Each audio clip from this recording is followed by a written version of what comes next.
Господине подпредседателе, ќе повторам, според мене 520.000 евра потрошени на 120 лаптопи и софтвер треба да работат перфектно. Ја вас не ве спомнав, а председателот на собранието неколку пати кажа дека ова требало да биде готово во јануар, готово е во јуни, пробиени сите рокови, се тестирало дека се е сега супер. Гледаме дека не е се супер и дозволете ми да констатирам нешто што е така.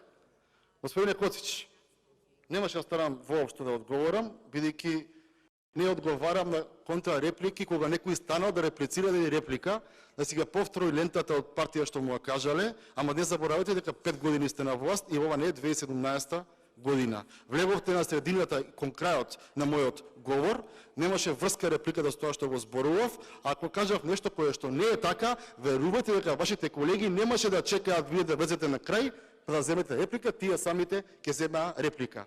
Вистината и фактите се тие, демагогија. Има збор пратеникот Дејан Чуевтимов, повелете.